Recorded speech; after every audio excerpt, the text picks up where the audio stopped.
안녕하세요. 오르막길. 생각만 해도 벌써부터 숨이 차오르지 않으세요? 그런데 말이죠. 이 힘들어 보이는 오르막길에 세상이 돌아가는 아주 흥미로운 물리 법칙들이 숨어 있다는 사실. 오늘은 바로 그 비밀을 한번 파헤쳐 보려고 합니다. 네, 오늘 우리와 함께할 주인공들입니다. 바로 이 산악자전거 산수들이죠. 와, 정말 멋진 장면 아닌가요? 눈 덮인 산을 오르는 이 모습을 보면서 우리는 물리학의 아주 중요한 개념, 바로 일과 에너지의 세계로 함께 떠나볼 거예요. 자, 여기서 제가 아주 재미있는 질문 하나 던져볼게요. 한번 상상해 보세요. 정상까지 가는 길이 두 개가 있어요. 하나는 아주 가파르지만 짧은 길, 다른 하나는 완만하지만 길고 뺑뺑 돌아가는 길. 여러분이라면 어떤 길로 가시겠어요? 물리적으로 일을 덜 하려면 어떤 길을 택해야 할까요? 오늘 이 설명이 끝날 때쯤이면 여러분 모두가 이 질문에 대한 답을 확실하게 아시게 될 겁니다. 이 질문의 답을 찾기 위해서 우리는 오늘 총 5개의 고개를 넘을 거예요. 첫째, 일이 도대체 뭔지 알아볼 거고요. 둘째, 오르막길을 오를 때 에너지는 어떻게 되는지. 셋째, 에너지는 절대 사라지지 않는다는 신비한 법칙에 대해서도 이야기할 거고요. 넷째, 일을 얼마나 빨리 하는지에 대한 개념도 살펴볼 겁니다.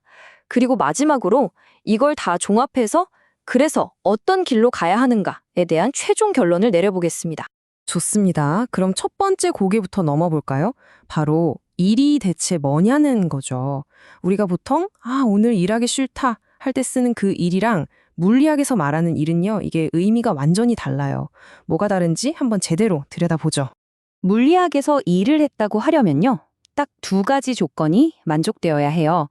바로 힘을 줘야 하고요. 그리고 그 힘 때문에 물체가 움직여야 합니다.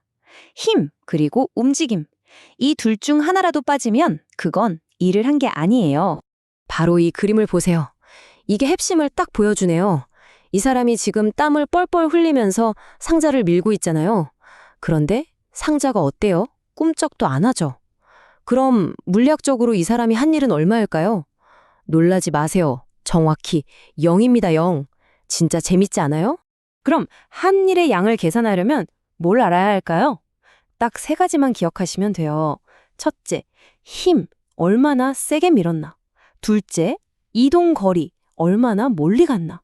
그리고 마지막으로 셋째, 각도. 힘을 준 방향이랑 움직인 방향이 이루는 각도가 얼마냐, 이겁니다. 바로 이 공식인데요. W는 1, F는 힘, 델타 X는 거리, 그리고 저 뒤에 붙은 코사인 세타가 바로 각도를 담당하는 부분이에요. 이게 뭐냐면 내가 준 힘이 얼마나 효율적으로 물체를 움직이는 데 쓰였나? 그걸 나타내는 값이라고 생각하시면 쉬워요. 이 썰매 끄는 걸 보면 바로 이해가 되실 겁니다. 여기서 이 각도가 진짜 중요한 역할을 해요. 왼쪽처럼 썰매를 끄는 힘은 움직이는 방향이랑 비슷하잖아요? 이러면 플러스 1을 해서 썰매에 에너지를 팍팍 넣어주는 거예요. 속도가 더 빨라지겠죠? 그런데 오른쪽의 마찰력처럼 움직이려는 방향이랑 아예 반대 방향으로 작용하면요, 이건 마이너스 1을 해서 썰매 에너지를 오히려 뺏어가면서 방해하는 셈이죠. 그러니까 썰매가 느려지는 거고요. 자, 그럼 이제 에너지 이야기로 넘어가 볼게요. 일을 하려면 에너지가 필요하다고 했잖아요. 에너지를 약간 돈, 그러니까 화폐 같은 거라고 생각하면 이해가 아주 쉬워요. 우리 자전거 선수가 저 힘든 언덕을 오르기 위해서 과연 어떤 돈을 어떻게 쓰고 있는지 한번 살펴보겠습니다. 첫 번째 화폐는 바로 운동 에너지입니다. 이건 이름 그대로예요.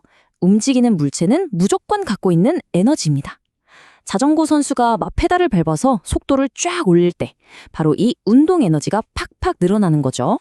근데 여기서 진짜 중요한 게 뭐냐면 공식에 보면 속도의 제곱에 비례하거든요. 이게 무슨 뜻이냐면요, 속도가 딱 2배 빨라지잖아요? 그럼 에너지는 무려 4배로 커진다는 얘기예요. 과속운전이 왜 그렇게 위험한지 바로 아시겠죠? 그리고 두 번째 화폐는 위치 에너지입니다. 이건 약간 저축해놓은 에너지라고 생각하시면 돼요. 우리 선수가 열심히 언덕을 올라가서 점점 높아지잖아요. 그 높이만큼 중력 위치 에너지를 차곡차곡 적금처럼 쌓아두는 거예요.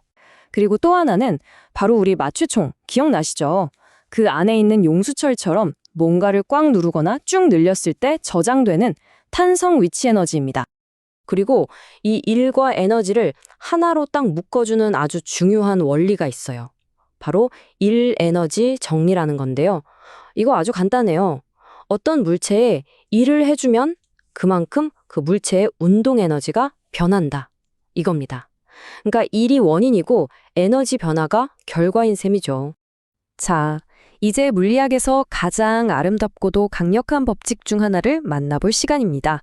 그건 바로 어떤 일이 있어도 에너지는 절대로 사라지지 않는다는 거예요.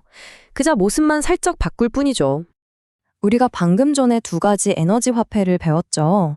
움직임의 돈인 운동 에너지와 저축해둔 돈인 위치 에너지. 이 두 개를 합친 걸 바로 역학적 에너지라고 불러요. 이게 바로 그 시스템이 가진 총 재산이라고 할 수 있습니다. 와, 이 롤러코스터 그림이랑 그래프를 보면 개념이 그냥 한눈에 쏙 들어옵니다. 한번 보세요. 롤러코스터가 제일 높은 곳에 있을 때는 어때요? 위치 에너지 U는 꽉 차 있는데 잠깐 멈칫하니까 운동 에너지 K는 거의 없죠. 그러다가 쌩 하고 내려오면 제일 낮은 곳에서는 반대가 돼요. 위치 에너지는 바닥인데 운동 에너지가 폭발하죠. 하지만 진짜 중요한 건 뭐다? 이 둘을 합친 총량, 즉 역학적 에너지 E는 저기 빨간 선처럼 어느 구간에서나 똑같이 유지된다는 겁니다. 바로 이것이 그 위대한 에너지 보존 법칙입니다. 이건 그냥 교과서에 나오는 법칙이 아니라 이 우주를 지배하는 근본 원리 중 하나예요. 에너지는 새로 만들어지거나 없어질 수 없어요. 단지 한 모습에서 다른 모습으로 바뀔 뿐입니다. 자, 지금까지 우리는 얼마나 많은 일을 했는지, 즉 일의 양에 대해서만 이야기했어요. 근데 이제는 관점을 좀 바꿔서 그 일을 얼마나 빨리 해치웠는지, 바로 그 속도에 대한 이야기를 해보려고 합니다. 이걸 일율이라고 불러요. 일율이라는 건요, 쉽게 말해 시간당 얼마나 일을 했냐는 거예요. 우리가 맨날 쓰는 단위가 있어요. 바로 와트, W. 맞아요. 전구에 쓰여 있는 그거요. 100와트짜리 전구다? 그건 1초에 100줄만큼의 에너지를 쓴다는 뜻이에요. 아주 간단하죠? 일을 하고 일율, 이게 아직 좀 헷갈리시나요? 그럼 계단을 한번 생각해 보세요. 제가 5층까지 걸어 올라가든 막 미친 듯이 뛰어 올라가든 제 몸을 5층 높이까지 끌어올린 일의 총량은 똑같아요. 그쵸? 하지만 뛰어 올라갈 땐 어때요? 같은 일을 훨씬 짧은 시간에 해치웠잖아요. 그러니까 일율이 훨씬 높았던 거고, 그래서 우리가 숨이 턱까지 차오르는 겁니다. 자, 드디어 마지막 고개입니다. 우리가 맨 처음에 던졌던 그 질문 기억나시죠? 가파르고 짧은 길이냐? 완만하고 긴 길이냐? 우리 산악자전거 선수들은 어떤 길을 가야 할까? 이제 그 답을 찾을 시간입니다. 지금까지 배운 모든 걸 한번 다 꺼내보자고요. 이 수수께끼를 풀 마지막 열쇠는 바로 보존력과 비보존력이라는 개념입니다. 말이 좀 어렵죠? 쉽게 비유해 드릴게요. 중력 같은 보존력은요, 비행기 표값 같아요. 서울에서 뉴욕까지 어떤 항로로 가든 비행기 표값은 똑같잖아요? 시작과 끝만 중요하죠. 반면에 마찰력 같은 비보존력은 이건 딱 택시비예요. 길이 막혀서 막 돌아가면 돌아갈수록 요금이 계속 올라가죠. 경로에 따라 값이 달라지는 겁니다. 자, 이제 답이 나왔습니다. 이 그림을 보시면 명확해져요. 중력을 이겨내기 위해 한 일은 비행기 표값처럼 시작과 끝, 즉 높이 차이만 중요해요. 그래서 가파른 길로 가든 완만한 길로 가든 똑같습니다. 하지만 문제는 바로 택시비 같은 마찰력이죠. 길고 완만한 길은 이동거리가 더 길잖아요? 그러니까 마찰력 때문에 에너지를 더 많이 뺏기게 되는 거예요.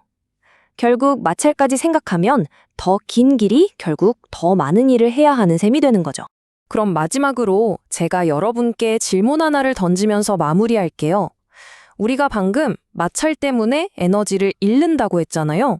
그런데 아까 에너지는 절대 사라지지 않는다고 했죠? 그럼 이 사라진 것처럼 보이는 에너지는 도대체 다 어디로 가버린 걸까요?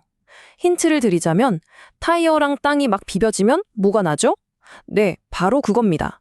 이 질문에 대해 한번 곰곰이 생각해 보시면서 오늘 배운 내용들을 되짚어 보시면 정말 좋을 것 같네요.